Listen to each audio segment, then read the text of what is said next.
Melanjutkan alur cerita Wonderland Season 5 episode 75. Cerita ini diawali dengan Putri Jingyang yang menari bersama 4 orang bawahannya, diiringi dengan alunan musik DJ yang menambah getaran gempa di pegunungan menjadi semakin kuat. Standing here in an empty room, I saw you there on a blood red cold. Take me back to last September, don't know how I ever let you go. I was young, didn't know about love, you wasn't getting enough. You want another lover, don't know how I ever let you go. I know another place and time. If only you were mine. But I know it's so. Karena melihat Putri sedang asik bergoyang ala TikTok, Singyun ini bersembunyi di balik patung, sambil memikirkan rejeki yang ia dapat saat itu.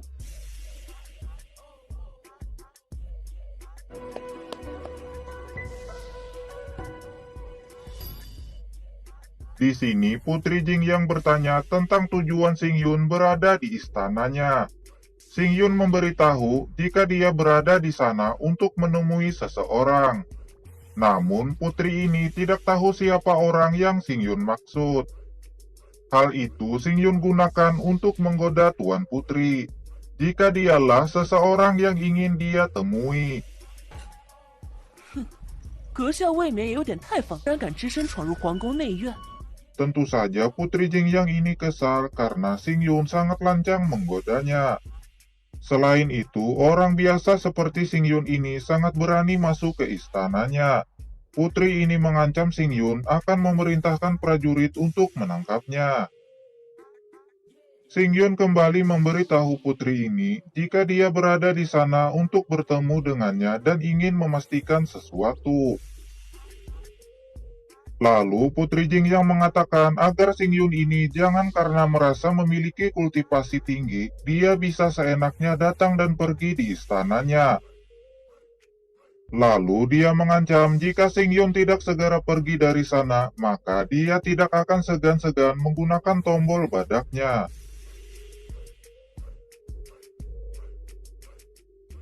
Singyun menjelaskan jika dia diperintahkan oleh Pangeran ke-8 untuk menemui Putri 殿 Jingyang. 下，是八皇子殿下带我来的皇，我来找公主殿下也并非有意冒犯。 Putri Jingyang yang seksi Mbah Henol ini tidak percaya dengan apa yang Singyun katakan. Dia merasa hal tersebut hanyalah siasat Singyun untuk menipunya. Apalagi Singyun ini masuk ke istananya pada waktu tengah malam.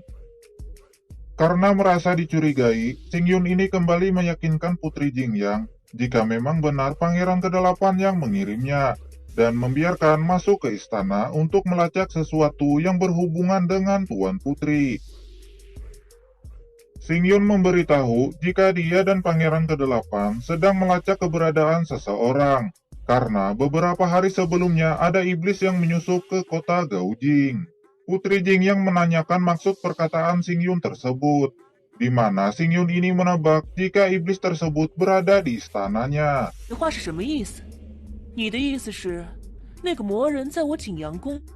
Singyun membenarkan yang Putri Jingyang katakan.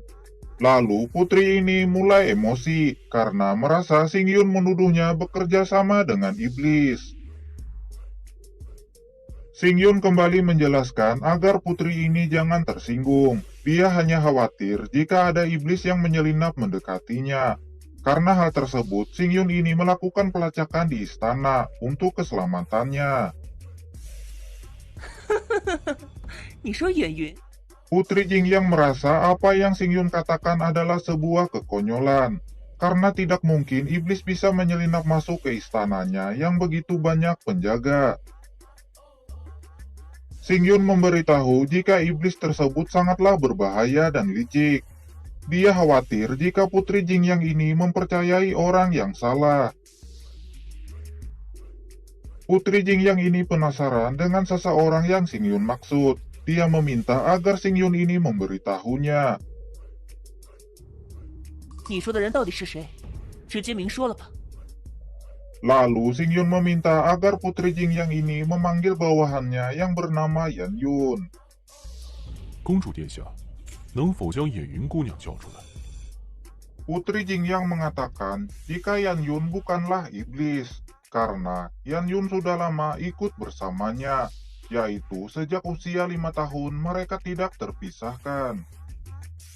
公主殿下为何如此确定？ 长大声势清白，我们从5岁那年开始便 Xing Yun menjelaskan jika para iblis sangat pandai melakukan penyamaran, namun teknik yang mereka gunakan masih tidak diketahui.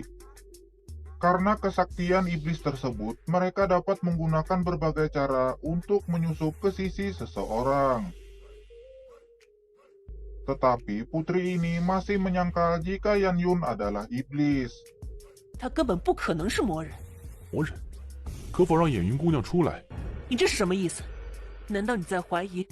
Tetapi Putri Jingyang ini begitu marah, yang membuat Xing Yun semakin curiga. 叶公子想让我如何证明？ Lalu tiba-tiba datanglah Yan Yun yang menanyakan apa yang harus ia buktikan agar Xing Yun ini tidak lagi mencurigainya sebagai iblis.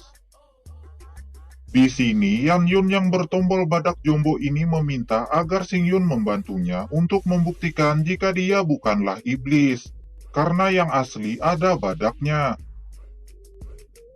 叶公子帮我证明，还我清白。 Putri Jingyang mengatakan karena sebelumnya Yan Yun ini berlatih dan terluka, dia memintanya agar tidak pergi kemana-mana.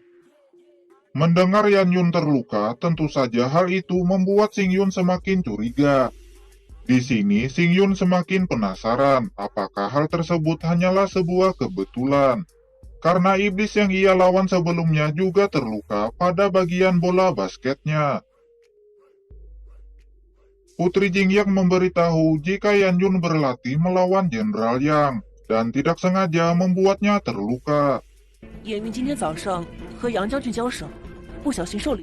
Di saat tombol badak dicurigai, cerita pun berakhir. Sekian Wonder Lensa Cinema episode 75. Sampai jumpa di episode berikutnya. Bye-bye.